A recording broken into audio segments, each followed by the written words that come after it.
கும்பம். இந்த நபரால் திடீர் அதிர்ஷ்டம் வரும். யார் அந்த நபரா இருக்கும்? வீடியோ ஸ்கிப் பண்ணாம தொடர்ந்து பாருங்க. குருவோட வருகையினால உங்களுக்கு அதிக பணம் கிடைக்க போகுது. அதுவும் இந்த நவம்பர் மாதம் 28ஆம் தேதிக்குள்ள நான் சொல்ற இந்த எல்லா விஷயமும் நடக்க போகுது. ஸோ சப்ஸ்கிரைப் பண்ணாதவங்க இன்னும் நம்மளுடைய சேனலை பார்த்துட்டு இருக்கீங்கன்னா மறக்காம சப்ஸ்கிரைப் பண்ணி வச்சுக்கோங்க மக்களே. அண்ட் கன்சல்டேஷன் வேணும்னு நினைக்கிறவங்க மேல இருக்க என்னோட வாட்ஸ்அப் நம்பருக்கு உங்களுடைய அப்பாயின்மெண்ட்ஸை புக் பண்ணிக்கலாம். இது ஃப்ரீ கன்சல்டேஷன் கிடையாதுங்க, ஒன்லி பெய்டு கன்சல்டேஷன்ஸ் தான் நான் கொடுத்துட்டு இருக்கேன். ஸோ மெசேஜ் மட்டும் பண்ணுங்க ப்ளீஸ். கும்ப ராசிக்கு இந்த நவம்பர் மாத ராசி பலன்ல நம்ம பார்க்கும்போது சூப்பரா இருக்குங்க, அருமையா இருக்கு. கிரக நிலைகள் எப்படி இருக்கு அப்படின்றத நான் சொல்றேன். முதல்ல இந்த கும்ப ராசி அப்படின்றது காற்று ராசிய சம்பந்தப்பட்ட ஒரு ராசி. இந்த ராசியோடைய அதிபதி சனி பகவான். இந்த ராசிக்கு சனி மட்டும்தான் அதிபதியான்னு கேட்டீங்கன்னா இல்ல. நிறைய பேரு நிறைய இடத்துல சொல்லியிருப்பாங்க கும்ப ராசியோட ஓனர் சனிதான் அப்படின்னு. இல்லைங்க, இந்த ராசியோடைய இன்னொரு அதிபதி இருக்காங்க, கோ ரூலர் அப்படின்னு சொல்லுவாங்க. அவர் யாருன்னா ராகு, தி கிங் மேக்கர். இவரை பத்தி நீங்க நிறைய யூடியூப்ல கேள்விப்பட்டிருப்பீங்க. வேதிக் அஸ்ட்ராலஜில கும்பத்துக்கு 2 ரூலர் இருக்காங்க, ஒன்னு சாட்டன், இன்னொன்னு ராகு. யாருக்கெல்லாம் பர்சு எம்டியா இருக்கோ, பணமே சேரலையோ, குறிச்சு வச்சுக்கோங்க, இந்த மாசம் உங்களுக்கு பணங்காசு வந்து சேரப்போகுது. உங்களுடைய ராசிநாதனான சனி பகவான் இப்போ எங்க இருக்காரு? உங்களுடைய ராசிக்கு 2ஆம் இடத்துல அமர்ந்திருக்கிறாரு. அவருக்கு குருவோட பார்வை கிடைச்சிட்டு இருக்கு. அதுவும் இல்லாம குரு இப்போ வக்ரமா வர இருக்கிறாரு. சோ காசு இல்லாதவங்க எல்லாருக்குமே இந்த காலகட்டங்கள்ல நிறைய காசு வந்து சேரப்போகுதுங்க. உங்க பர்ஸ் வந்து ஃபுல்லாக போகுது குருவோட பார்வையினால. பினான்சியல் சக்சஸ் உங்களுக்கு இந்த மாசம் நிச்சயமா உண்டு. குருவோட பார்வையினால தன லாபம் ஏற்படும், குடும்பத்துல நல்ல மன மகிழ்ச்சி ஏற்படும், நல்ல ஒரு சந்தோஷம் ஏற்படும். உங்களுடைய ராசியின் மேல ராகு பகவான் இருக்காரு. உங்களுடைய ராசிக்கு 7ஆம் இடத்துல கேது இருக்கிறாரு. 7ஆம் இடம் அப்படின்றது ரிலேஷன்ஷிப்பு, மேரேஜ், ஸ்பௌஸ், உங்களுடைய பார்ட்னர்ஷிப், பிசினஸ். யாரெல்லாம் வந்து வெளிநாடுகள்ல ஒரு டைப் வச்சிருப்பீங்கல்ல, இந்தியாவுக்கும் ஃபாரினுக்கும் ஒரு டைப் இருக்கும் இல்லையா, மேற்கத்திய நாடுகள் இல்ல கிழக்கு நாடுகள், மேற்கு நாடுகள், இந்த மாதிரி இருக்கக்கூடிய Saudi Arabia, Dubai, Sweden, Norway, இந்த மாதிரி நாடுகளோட நல்ல உங்களுக்கு ஒரு லாபம் இந்த மாதம் நீங்க எதிர்பாருங்க. 28ஆம் தேதிக்குள்ள நல்ல ஒரு லாபம் உங்களுக்கு கிடைக்க போகுது. குருவோடைய வக்ர பார்வை சனியின் மேல வந்து விழுது. சோ சனியும் இங்க இருக்கிறாரு, உங்களுக்கு 2ஆம் இடம் தனஸ்தானத்துல போய் அமர்ந்திருக்கிறாரு. சோ சனி பகவான் உங்களுடைய ராசிநாதன் மட்டும் கிடையாது, 12ஆம் அதிபதி. அதாவது வெளிநாடு 12ஆம் இடம் என்பது உங்களுடைய வெளிநாட்டு வாழ்க்கை, உங்களுடைய விரய செலவு, சுப செலவு, சுப நிகழ்ச்சிகள் கூட 12ஆம் வீடு தான் வருது. ஏன்னா நிறைய பேர் என்ன நினைக்கிறீங்கன்னா 4ஆம் வீடும் 5ஆம் வீடும் சுப நிகழ்ச்சிகளை கொடுக்கும், கிடையாது.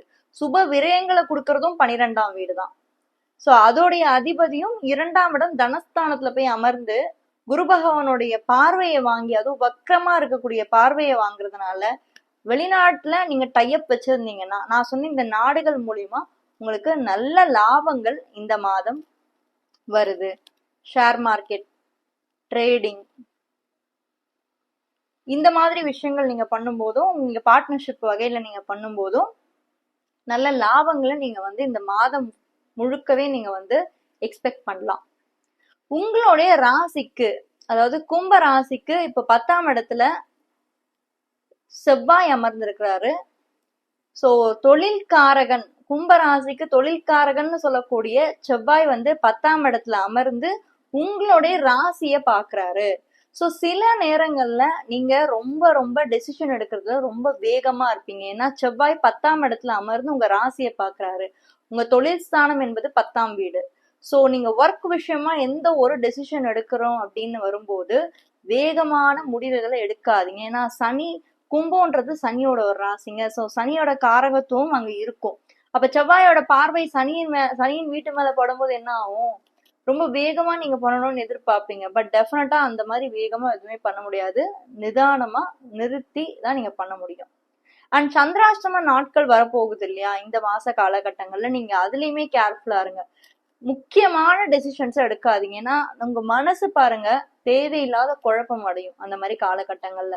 சோ நீங்க முக்கியமான டெசிஷன்ஸ் மட்டும் எடுக்கும் போது பார்த்து எடுங்க. சந்திராஷ்ட நாட்கள்ல எடுக்கவே எடுக்காது. கம்மிங் டு த பாயிண்ட், நான் டைட்டில்ல ஒரு விஷயம் சொல்லியிருந்தேன் இல்லையா, திடீர் அதிர்ஷ்டம் இந்த நபரால் வரும், ஒரு யோகம் அடிக்க போகுது நான் சொன்னேன். அது எதனால சொன்னேன்னா, உங்களுடைய ராசி என்னது? கும்பம். உங்க ராசிக்கு 6ஆம் இடத்துல யார் இருக்கா? குரு பகவான். அவர் யாரு? தனாதிபதி, லாபாதிபதி. அவர் 6ஆம் இடத்துல போய் உட்கார்ந்துருக்காரு.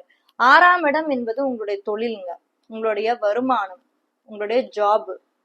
10ஆம் இடம் அப்படின்றது உங்களோட பிசினஸ் தொழில் தான். பட் 6ஆம் இடம்ன்றது டெய்லி நீங்க ரொட்டீனா என்ன பண்ணுவீங்க அதை பத்தி சொல்றது.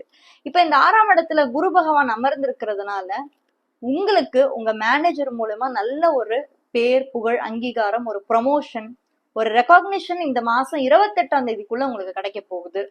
கும்பராசிக்காரங்க நோட் பண்ணிக்கோங்க. உங்களுக்கு 6ஆம் பாவத்துல குரு பகவான் வக்ர காலங்கள்ல இருக்கிறதுனால, அவர் வக்ர காலங்கள்ல இருக்கும்போது 5ஆம் பாவத்தை பலனையும் சேர்த்து செய்வார். ஏன்னா வக்ரம் அப்படின்றது நம்மளுடைய பார்வையில இருந்து பார்க்கும்போது கிரகங்கள் வந்து பின்னோக்கி நகருது, ரெட்ரோகிரேஷன் சொல்லுவாங்க. சோ 5ஆம் பாவத்துக்குடைய பலனையும் சேர்த்து அவர் செய்யறதுனால பேர், புகழ், அங்கீகாரம் இது மட்டும் உங்களுக்கு கிடைக்க போறது இல்ல, பணமும் கிடைக்க போகுது. யாருக்கெல்லாம் வந்து இப்ப பர்ஸ்ல காசே இல்லாம இருந்ததோ அவங்களுக்கு எல்லாருக்கும் இப்ப பர்ஸ்ல காசு வரப்போகுது. ஸோ 28ஆம் தேதி எக்ஸலண்டா இருக்க போகுது. இன்னும் ஒரு 1 வீக் 2 வீக்ஸ் உங்களுக்கு சூப்பரா இருக்கு. குருவோட அனுகிரகத்தால உங்களுக்கு வந்து எக்ஸலண்டா இருக்க போகுது. யாருக்கிட்ட எல்லாம் நீங்க ரொம்ப கேர்ஃபுல்லா இருக்கணும், எந்த உறவு கிட்ட நீங்க கேர்ஃபுல்லா இருக்கணும்னா, உங்க மூத்த சகோதரர்கள்லாம் இருப்பாங்க இல்லையா, உங்களை விட பெரியவங்க, அவங்க கிட்ட எல்லாம் இப்போ நீங்க கொஞ்சம் பேச்சுவார்த்தையை கொஞ்சம் குறைச்சிக்கிறது நல்லது. தேவை இருக்கும்போது மட்டும் பேசுங்க, தேவையில்லாத போது பேசாதீங்க. ஸோ தேவையில்லாத பேசும்போது, ஏன்னா இந்த குரு பகவானும் 6ஆம் இடத்துல உட்கார்ந்துருக்காரு. ஸோ 6ஆம் இடத்துல இருக்கிறது ஒரு கிரகம் வந்து பாசிட்டிவ் விஷயம் செய்யுதுன்னா, அதே மாதிரி நெகட்டிவ் விஷயமும் அது வந்து செய்யும். ஸோ பாசிட்டிவ் விஷயம் உங்களுக்கு அவங்களால நல்ல தனலாபம் ஏற்படும், நல்ல பணப்புழக்கம் இருக்கு.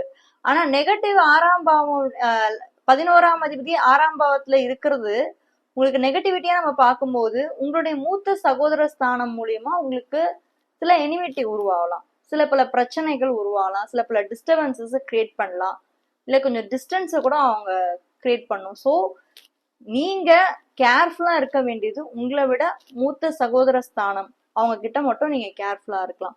மற்றபடி உங்களுக்கு ஒர்க் ரிலேட்டடா 6ஆம் பாவத்துல குரு பகவான் உச்சம் பெற்ற நிலையில இருக்கிறதுனால இந்த மாதம் முழுக்கவே உங்களுக்கு வந்து நல்லா இருக்கு. குறிப்பிட்டு சொல்லணும்னா 28ஆம் தேதிக்குள்ள உங்களுக்கு ஒரு நல்ல விஷயம் நடக்க போகுது, அதுல எந்த ஒரு மாற்றமுமே இல்லை.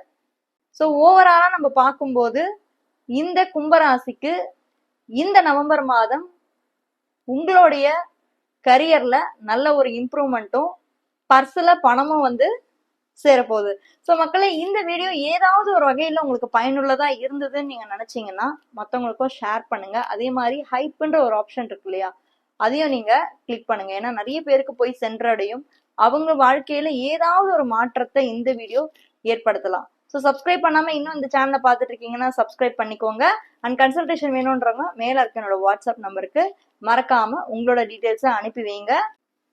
மகர ராசியை பத்தி தெரிஞ்சுக்கணும்னா கீழே ஃபர்ஸ்ட் கமெண்ட்ல ஃபர்ஸ்ட் லிங்க்ல கொடுத்துருக்கேன், மறக்காம அதையும் போய் செக் பண்ணுங்க.